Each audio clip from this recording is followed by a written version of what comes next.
So now we come to the 7th lecture in this series on differential equations, and in this 7th lecture we shall discuss one important topic, linear differential equation and its close cousin, the Bernoulli equation.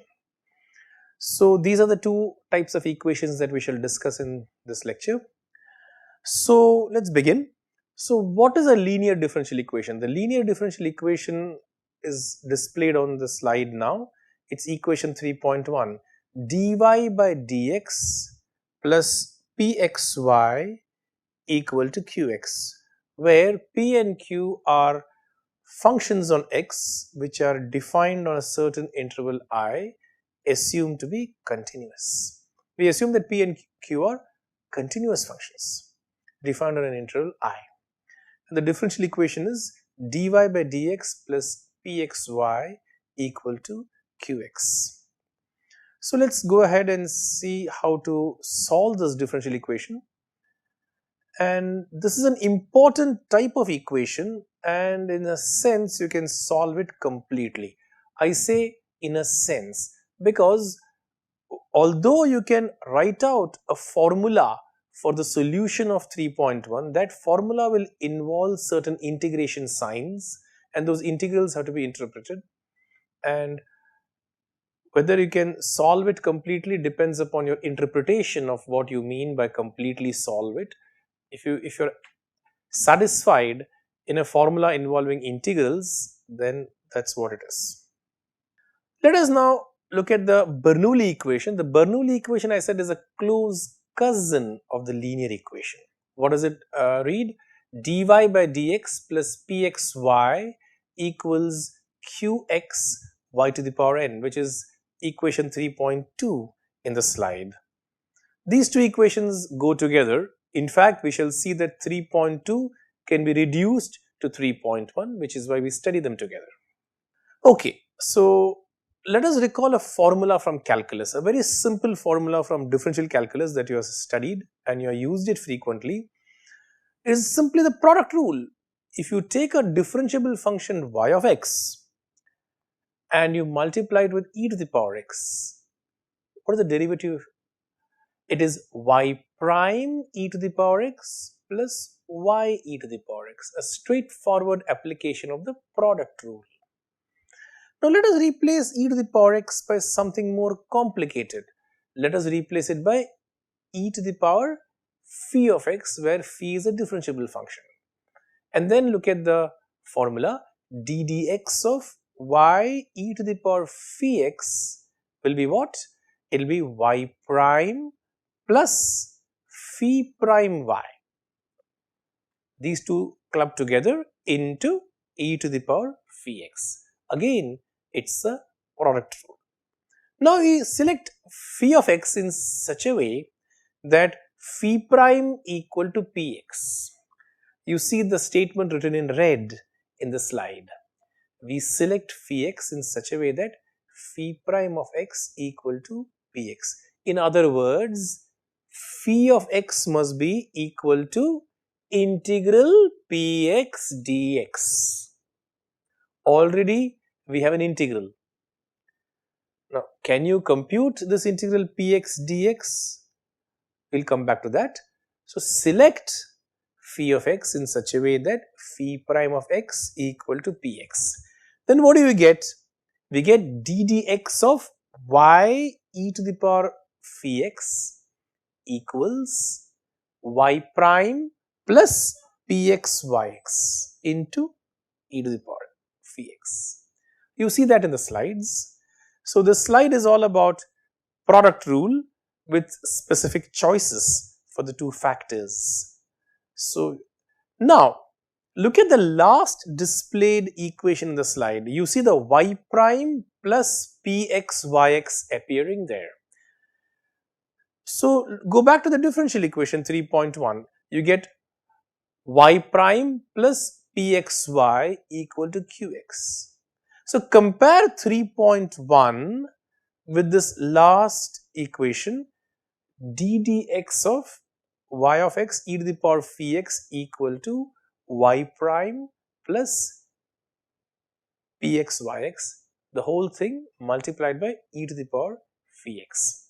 So what does this suggest? This suggests that this combination y prime plus py, this left hand side of the differential equation 3.1, y prime plus py, if you multiply equation 3.1 by a certain e to the power phi x, the left hand side will become an exact derivative. That's the idea. Okay, so now what do? So this suggests that we multiply our equation 3.1 by exponential of phi of x, right? So what was 3.1 again? Dy by dx plus py equals q. So you multiply by e to the power phi x, multiply by e to the power phi x, you get e to the power phi x into y prime plus py on the left hand side. But we have just seen that that left hand side will be ddx of y e to the power phi x. That's what we have just seen. The left hand side becomes an exact derivative. So you see equation 3.5.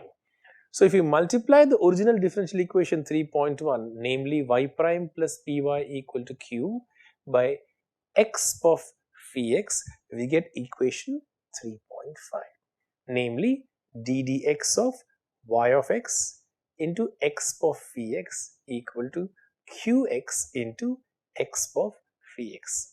Now it's very clear what we should do next. We should integrate 3.5.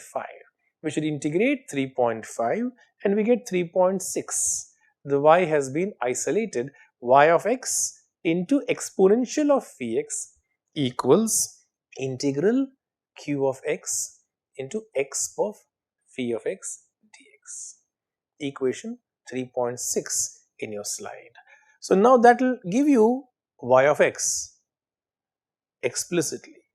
Namely, you divide by e to the power phi x and you recovered the solution of the differential equation y of x.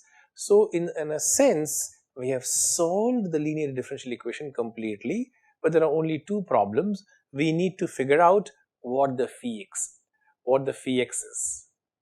We need to figure out what the phi x is. What is the phi x? Integral px dx. So there is an integral sign. The phi x can be written in terms of an integral. And the second thing is, on the right hand side of equation 3.6, you see one more integration. So we have to perform two integrations. We must integrate px dx and get our phi. After we get our phi, we must integrate the right hand side of equation 3.6. So the problem of solving a linear differential equation involves computing two integrals explicitly. Since the exponential function doesn't vanish, equations 3.1 and 3.5 are completely equivalent. Let me remind you, what is equation 3.1? The original differential equation. What did we do to the original differential equation? We multiplied this by e to the power phi x. E to the power phi x is never 0. So you take an equation, you multiply it by a non-zero term, you get a new equation. So these two equations are completely equivalent. So equation 3.5 is obtained from the original differential equation by multiplication through a non-vanishing quantity. We multiply it through e to the power phi x, and that is never 0. So the original equation and 3.5 are completely equivalent. So there is no loss of information and there is no spurious things introduced into our solution process. They are completely equivalent. So now the question is, how are we going to find a phi x such that phi prime equal to p? Well, if we cannot, we are out of luck. Too bad. All we can then say is take phi of x equal to integral a to x pt dt. That's all we can say, nothing more. Look at the statement written in red. Phi of x equal to integral a to x pt dt. Well, remember p is a continuous function, so the integral a to x pt dt exists for any choice of a in the interval. And then the final solution would have a very ugly appearance because these integrals will be floating all over the place. And we are not able to compute this integral explicitly, and that was our problem. So if we cannot find explicitly integral px dx, we are out of luck. We have to live with it, and the final formula will involve integral signs floating around. In fact, there will be 3 of them, and it will have a very ugly appearance. And one cannot do any further with it, and the process stops here. Well, so let us assume that we can find a phi x. Let us assume that we can find a phi x, namely, let us assume that we are in a position to compute integral px dx. What is the solution? Look at 3.6. Look at the equation number 3.6 in this slide. Wherever there is a phi of x, I am going to replace it by integral px dx. Then what do you get? You get 3.7. So in 3.6, replace every occurrence of phi of x by integral px dx. Now there is one important thing that you need to keep in mind, namely you have 3 integration signs appearing in 3.7. Now you have been putting a constant of integration whenever you see an indefinite integral. So you might say that you will put a constant of integration c1 for the integral appearing on the left hand side, and for the 2 integrals appearing on the right hand side, you will put a constant of integration c2 and c3. So you will say, well, there will be 3 constants of integration floating around. No, that's not the case. The final answer should have only 1 constant of integration floating around. So the other 2 constants of integration must somehow cancel out. It must disappear. Remember, look at equation 3.7.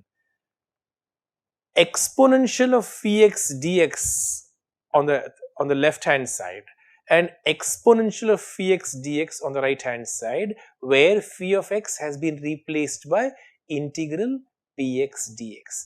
Remember, 3.7 was obtained by multiplying the differential equation by a certain factor e to the power phi x, and the phi x was integral px dx. So the constant of integration that will appear when you integrate px dx should be the same on the left hand side of 3.7 as well as the right hand side of 3.7. So the constant of integration that you put for integral px dx on the 2 sides of 3.7 must be the same constant. And since the constant of integration is an additive constant, you exponentiate, you will get a multiplicative constant. The additive constant c will become a multiplicative constant e to the power c, and e to the power c is non-zero and will cancel out from both sides of 3.7. So 2 of those constant of integration have disappeared and there will only be 1 constant left. The final integration that you perform with the q term thrown in, that is the only constant of integration that will survive in 3.7. Please pay attention to this matter. Make sure that 2 of those constants of integration cancel out and the final answer has only 1 constant of integration. So it is understood that in both occurrences of integral px dx in 3.7 are identical, and so the same constant of integration would be assigned for both, and the e to the power c would be a factor on both sides and this factor would cancel out. So one can altogether neglect putting in the constant of integration when you compute integral px dx because that's going to cancel out anyway. So when you integrate px dx, don't bother about putting the constant of integration because e to the power c will cancel out from both sides. So just avoid putting the constant of integration in the first place when you compute integral px dx. However, on the right hand side of 3.7, when you compute the integral with the qx term thrown in, the outer integral in 3.7, so to say, there the constant of integration is very important. The final integration on the right hand side of 3.7, the constant of integration is very important.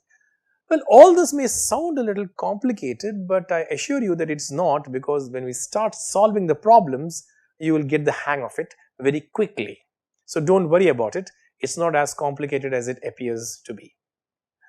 Next, initial conditions. Very often you see differential equations coming in with initial conditions. The value of the solution at some x equal to x naught is specified, in which case the final integration should be done with the definite integral stick.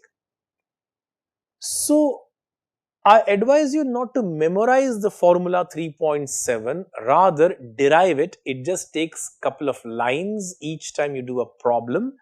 Don't try to memorize formulas, rather try to derive this and follow the 3 steps. First, compute integral px dx and don't put the constant of integration. Step number 1. Step number 2, multiply the differential equation by e to the power integral px dx. That's an easy step. Step number 3, perform the final integration. Okay. And if there are initial conditions prescribed, then in this third step, employ definite integrals rather than indefinite integrals. That's all that there is to it. It's very easy. There are only 3 steps. And the complication, if any, is in the computing the integrals.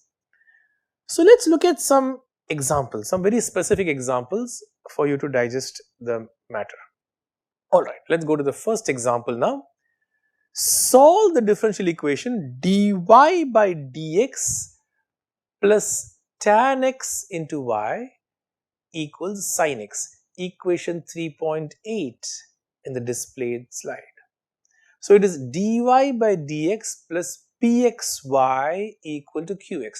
What is a px function? It is tan x. So what are we supposed to do? We are supposed to compute integral px dx. What is the integral px dx? Integral tan x dx. What is integral tan x? Log secant x. There is no need to put the absolute value because secant function is positive on the interval in question. So the absolute value sign can be avoided because secant is positive. So integral px dx is log secant x. So e to the power integral px dx is secant x. That's easy. We have ignored the constant of integration, observe. So we have completely ignored the constant of integration as mentioned earlier. So now what is the next step to do? Multiply the differential equation 3.8 by whatever we have just obtained, namely secant x. What happens to the differential equation? 3.8 becomes secant x dy by dx plus secant x tan xy. That's the left hand side. But that is exactly the derivative of y secant x. That's the next display in the slide. Right hand side, of course, is secant x into sin x, that is tan x, whatever it is. So what has happened to equation 3.8? It has transformed to ddx of y secant x equals tan x. After multiplying by x of integral px dx, equation 3.8 goes over to the second last displayed equation, ddx of y secant x equals tan x. Simply integrate. So y secant x will be equal to integral tan x. Now we have to put the constant of integration. Integral tan x is log secant x plus c. And then you isolate the yx and you write y of x equal to cos x into log of secant x plus c. That's easy. The integrations were easy. And observe where we ignore the constant of integration in the first step. When you're integrating px dx, we ignore the constant of integration. The final integration that we perform involving the right hand side, the qx thrown in, the constant of integration has been put. That's 3.9. So that's the solution of the differential equation. Let's take an example which appeared in JEE 2011 in paper 1. I have reworded the question slightly, and I have also changed the notation somewhat so that it is in sync with what we are doing here.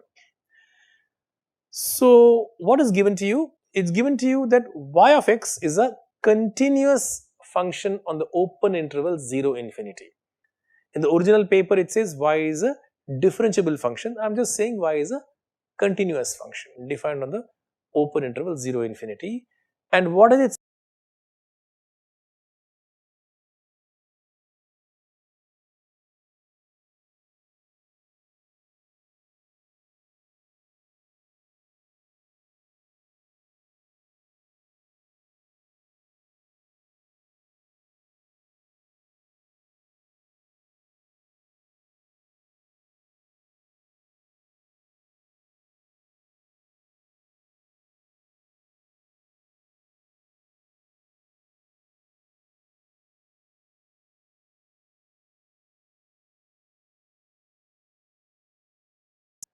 the integral is meaningful because y is continuous. So the symbol 1 to x yt dt makes perfect sense.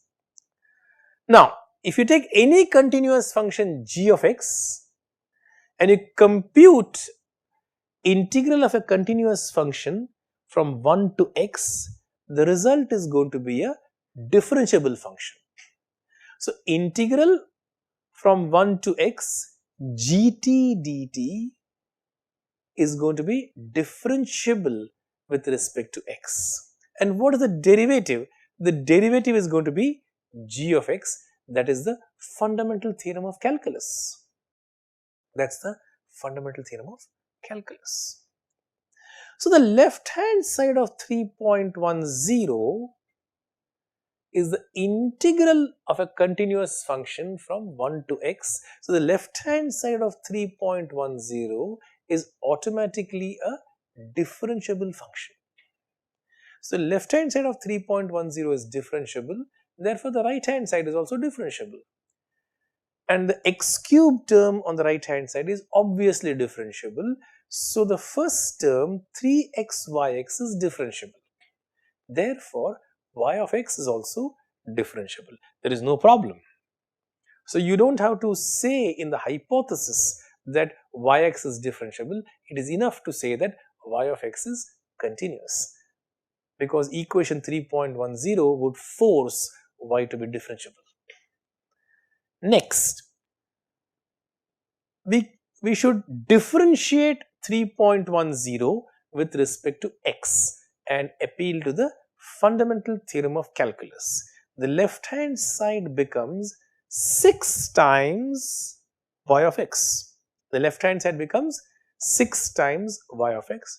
On the right hand side of 3.10, you will get many terms. You will differentiate 3xyx using the product rule, and you will differentiate the x cube term. What happens? You get a differential equation. Notice I told you that out of 3.10, you are going to produce a differential equation, and here it is: y prime of x minus y upon x equals x. It's a linear differential equation with p of x equals minus 1 upon x. If p of x is minus 1 upon x, x of integral px dx is x of minus log x. X of minus log x, which is 1 upon x. Okay. So we must multiply the differential equation by 1 upon x. Step 2. Step 1 is over. Step 1 is integral px dx, that is minus log x, computing x of integral px dx, that is 1 upon x. Step 2 is what? Multiply the differential equation by whatever you have just obtained. Namely, multiply the differential equation by 1 upon x. So what happens to the differential equation? 1 upon x y prime x minus y upon x squared. And that is exactly the derivative of y upon x. So 3.11 d dx of y upon x is what the left hand side would become. Right hand side is 1 because you had an x and you multiplied by 1 upon x, and so the right hand side has become 1. So 3.11 is an innocent looking equation. You must integrate 3.11 from 1 to 2. What do you want? The question asks you for the value of y of 2. So you must employ definite integrals. Now, if you stare at equation 3.10, there is a specific value of x, which is very interesting, namely x equal to 1. So, if you put x equal to 1 in 3.10, what happens to the left hand side? The left hand side straight away becomes 0. What happens to the right hand side? The right hand side becomes 3y minus 1. So 3y minus 1 is 0. So y is 1/3. So when x is 1, y is 1/3. So you got your initial conditions. Y of 1 equals 1/3. So the value of y is 1/3 when x is 1. You have been asked to find the value of y when x is 2. So what should you do? You should integrate 3.11 from 1 to 2. You should integrate 3.11 from 1 to 2, and you get y of 2 by 2 minus y of 1 by 1 equal to 1. From that you will get the value of y of 2, and that completes the problem. It's a pretty easy problem. Let's move on to the next problem. Again, I had taken a JEE question which appeared in 2014 in paper 2. The differential equation is dy by dx plus xy by x squared minus 1 equals x to the power 4 plus 2x upon square root of 1 minus x squared, and initial conditions are given to you. Y of 0 is 0. And the solution of this differential equation with this particular initial condition is denoted by f of x. What does the question ask you to determine? It asks you to determine the integral of f of x from minus root 3 by 2 to root 3 by 2. So the question is asking you not for the solution, but for the integral of the solution over a certain interval. Again, 3.12 is a linear differential equation. It's a linear differential equation. What is the p of x? P of x is x upon x squared minus 1. Remember that in some situations, your linear differential equation will not be given in the form 3.12. What they would give you is, they would give you an equation multiplied by x squared minus 1. So instead of giving you 3.12, they may give you x squared minus 1 into dy by dx plus xy equal to x to the power 4 plus 2x multiplied by minus square root of 1 minus x squared.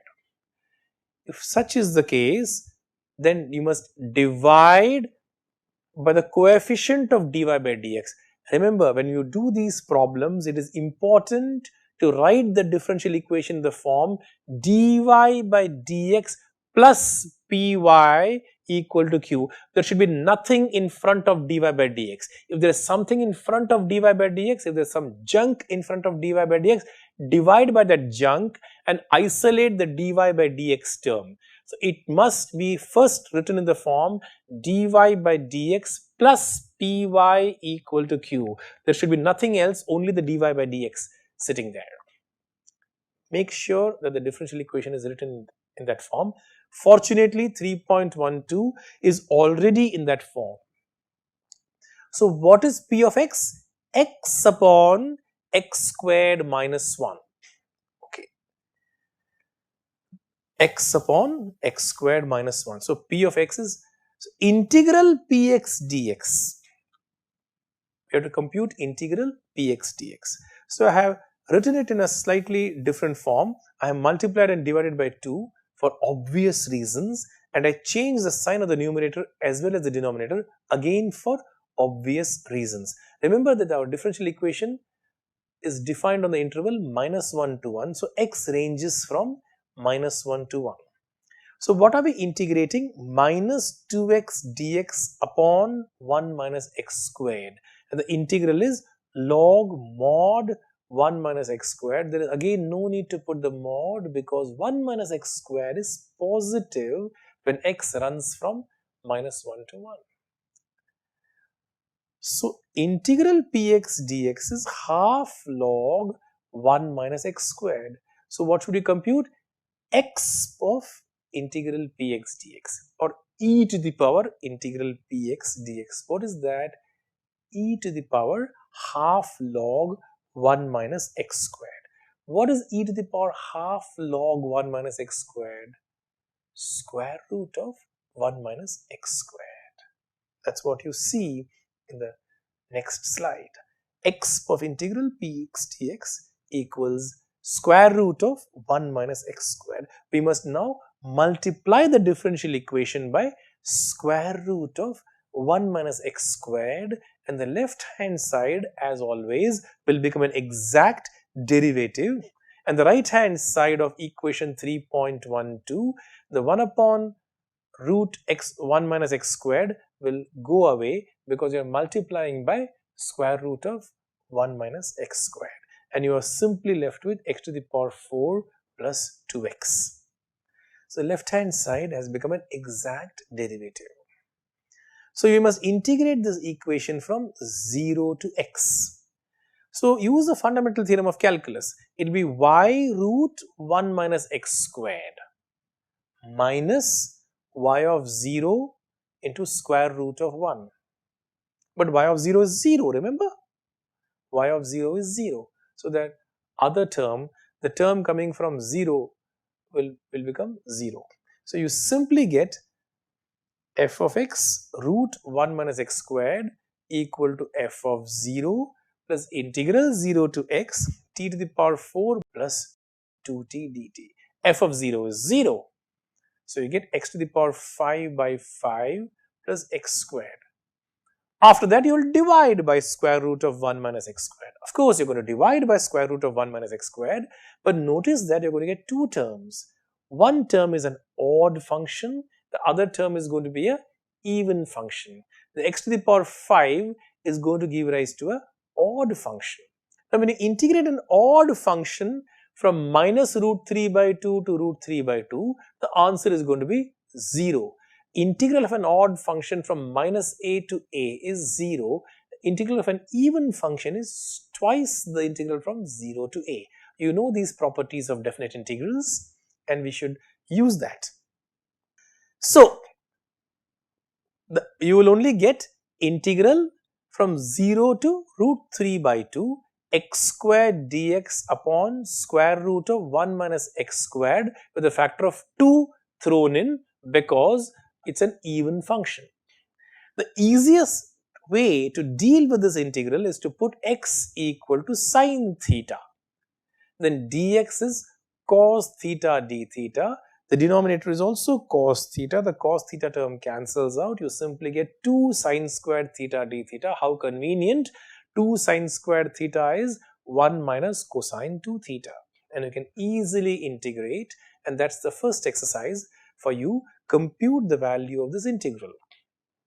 So the JEE problems are pretty simple, it appears to me. Okay, let's move on to the next problem.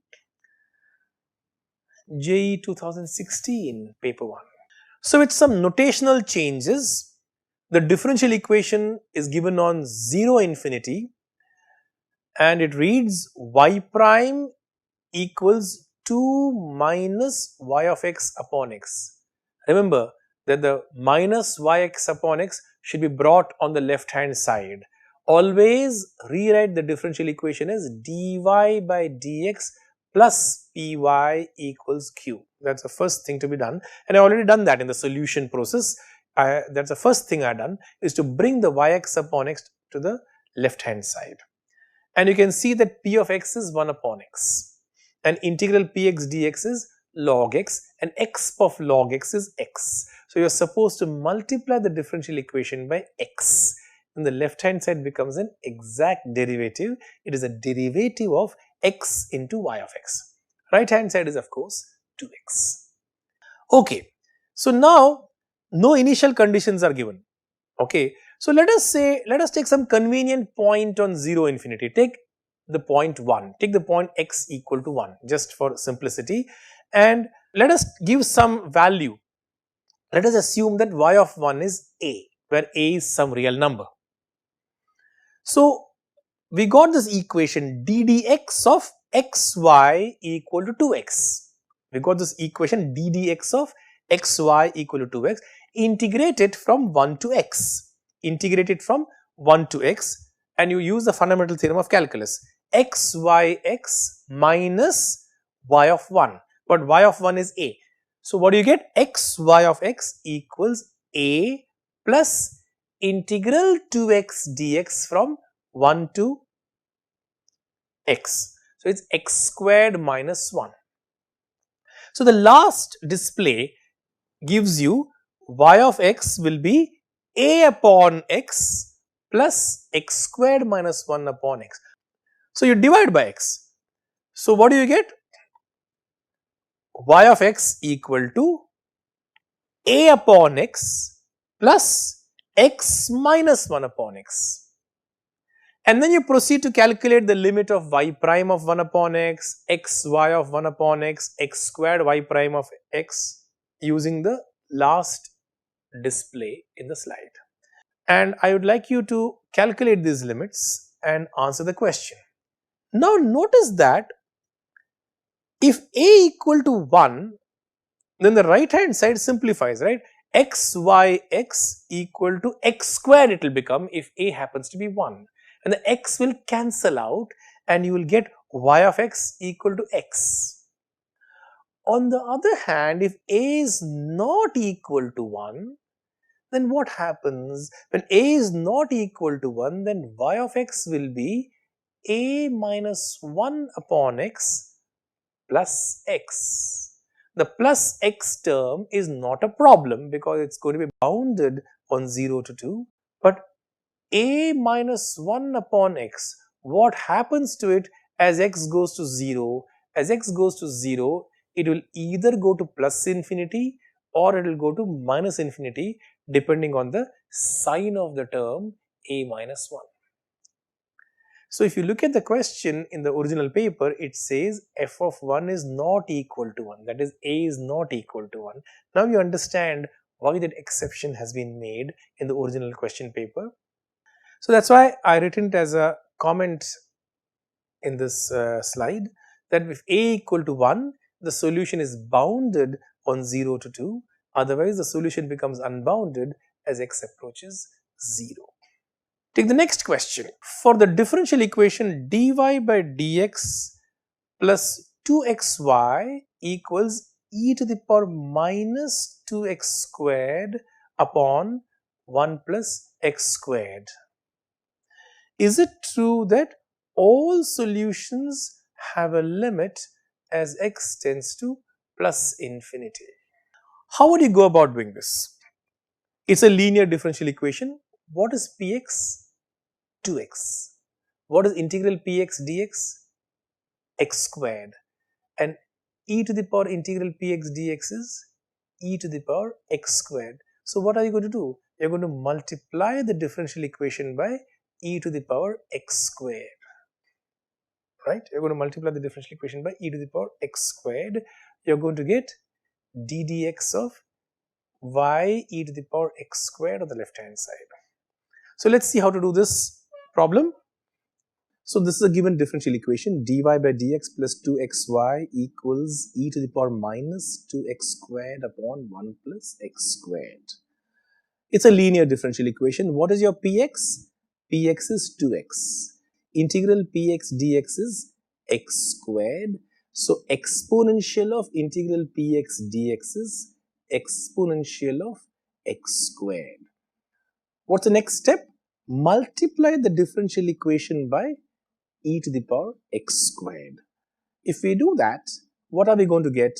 We are going to get equation 3.14 prime.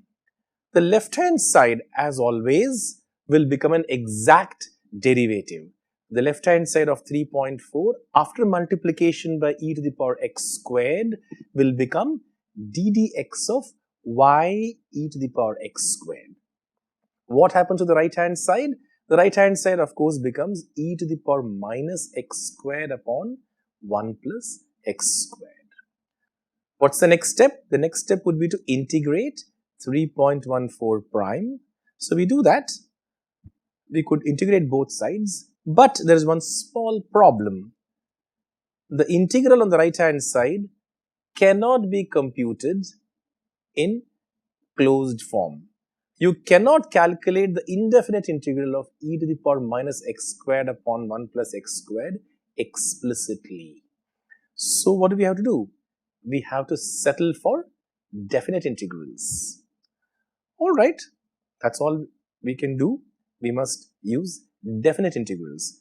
So let's do the following. Let us integrate both sides of equation 3.14 prime over the interval 0x. And what do you get?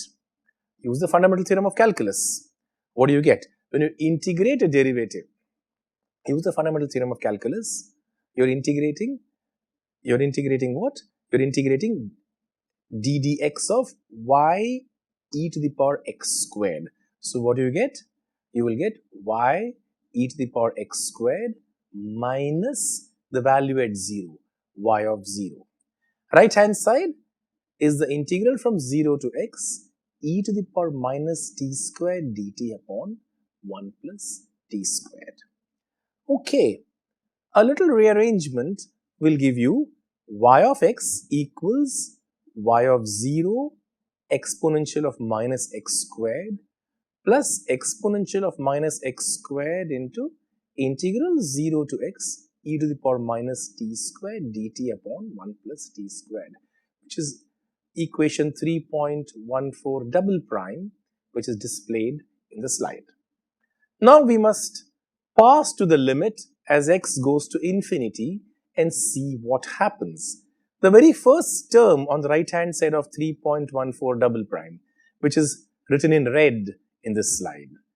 Y of 0 is a constant and e to the power minus x squared goes to 0 very rapidly.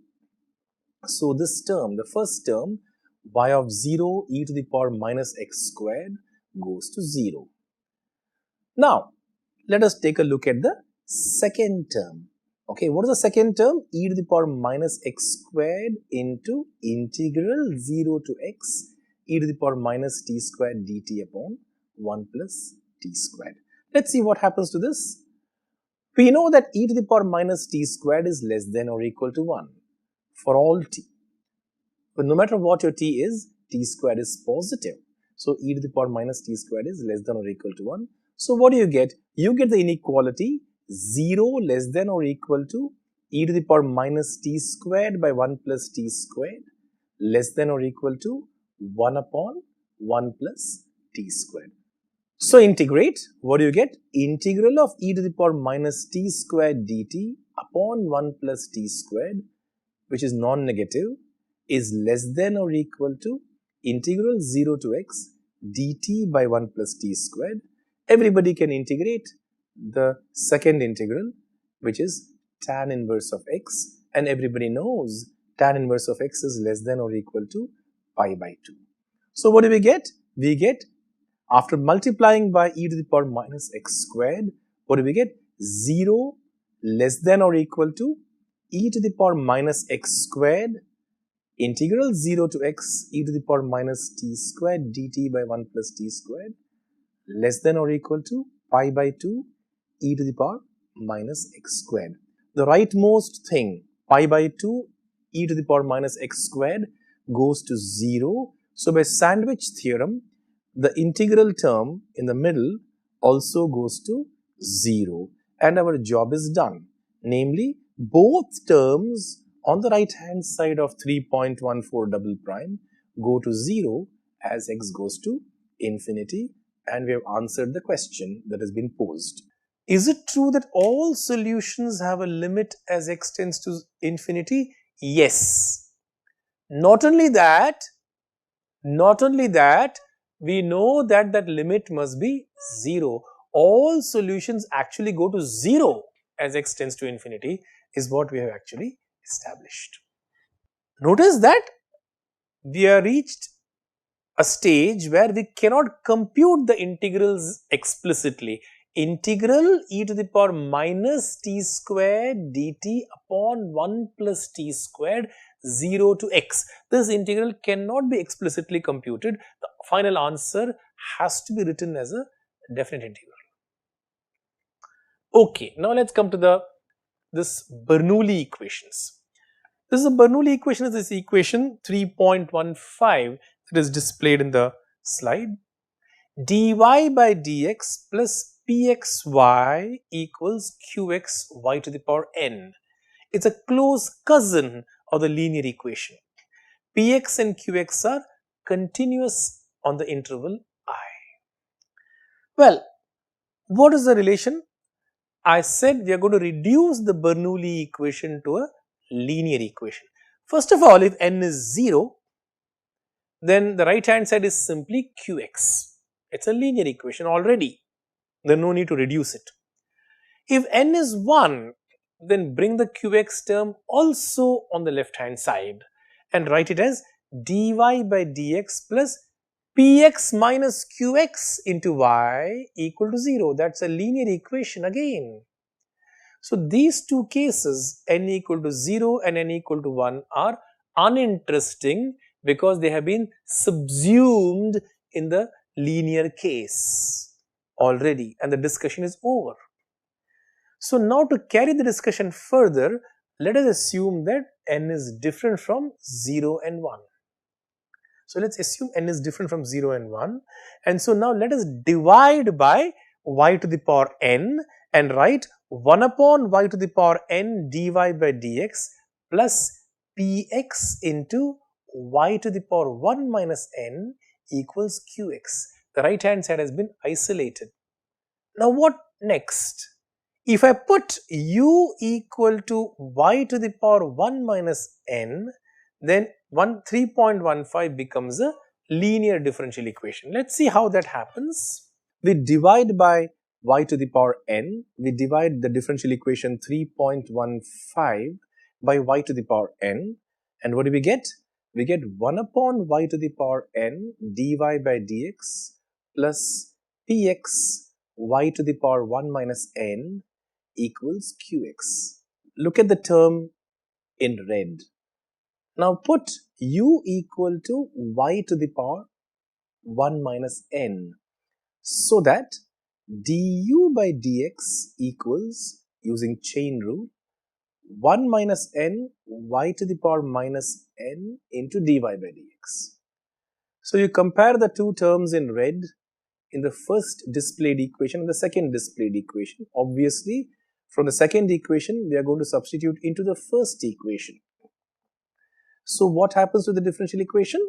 The differential equation transforms into 1 upon 1 minus n du by dx plus pxu equal to qx. Now you multiply by 1 minus n and lo and behold, we got a linear differential equation. Also, let me recall you that we have assumed n is not equal to 1 and we assumed n is not equal to 0 because in these two cases the differential equation 3.15 would already be linear and there is no need to transform the differential equation. So we see how to reduce a Bernoulli equation into a linear equation. Alright, and a word of warning is seen in this slide in red. We are assuming that y of x is not 0 because we are dividing by y to the power n. So if n is positive, we are dividing by a positive power of y, and so if y of x is 0, we are going to be in trouble. So we are going to make an assumption that y of x is not 0. Suppose you are given initial conditions such as y of x equal to 0, then we can't use this method. So you see, the Bernoulli equation can easily be reduced to a linear equation. So let's take an example. Let's take an innocent looking differential equation, dy by dt equals y into 1 minus y of 0 not equal to 0. Solve it with the method of separation of variables and solve it as a Bernoulli equation. So what is the equation? Dy by dt equal to y minus y squared. The condition y of 0 not equal to 0 allows us to divide by y squared. So you divide the differential equation 3.16 by y squared and you get minus y prime by y squared plus 1 upon y equal to 1. So that's a nice innocent looking equation. Now you put 1 upon y equal to u. If you put 1 upon y equal to u, then minus y prime by y squared is du by dx. So the differential equation transforms to u prime plus u equal to 1, whose solution can immediately be done because that's a linear differential equation. You solve the linear equation and you get your u. What is it? U equal to 1 plus c e to the power minus x, and so you got your u, therefore you got your y. So you solved 3.16 as a Bernoulli equation. And I think you will agree with me that this is much easier than method of separation of variables. Let's take two more exercises. Solve the following homogeneous equation. 2xy dx plus x squared minus y squared dy equal to 0, equation 3.17. Now, I am asking you to solve this as a Bernoulli equation in x. Observe that 3.17 is a homogeneous equation. You already know how to solve 3.17 as a homogeneous equation, but I am asking you to solve this not as a homogeneous equation but as a Bernoulli equation. Let's see how to do that. So what's the equation? 2xy dx plus x squared minus y squared dy equal to 0. So let's write it in the form dx by dy. So you write it as dx by dy plus x upon 2y equals y upon 2x. It is the same equation as 3.17, so I called it 3.17 prime. Alright, so you see this differential equation is a Bernoulli equation in x. It has the form dx by dy plus pyx equals qy x to the power n, where n is minus 1 in this case. So how do you solve this equation?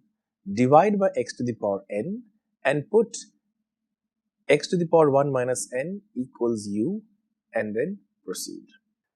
Do you think solving it as a Bernoulli equation is easier than solving it as a homogeneous equations? You solve 3.17 by both ways, by both methods, and you investigate. Solve the differential equation dy by dx plus 2x tan y equal to secant y into e to the power minus x squared. Oh, this looks a little scary, is it? It is. But observe that if you multiply by cos y, something happens. So what's the equation? Dy by dx plus 2x tan y equals secant y e to the power minus x squared. So what was proposed? Multiply by cos y. So when you multiply by cos y, what happens? You get this term in red, cos y dy by dx plus 2x tan y cos y sin y. And from the right hand side, the secant y cos y becomes 1. You get equation 3.18 prime. Now let's put sin y equals u. Then what is du by dx? Du by dx is cos y dy by dx. So the term cos y dy by dx has also been written in red. So what happens to the differential equation 3.18 prime? It transforms into the linear equation du by dx plus 2xu equals e to the power minus x square, and you know how to deal with that equation. It's a linear differential equation. Okay, so I think with this slide, I shall stop today's lectures.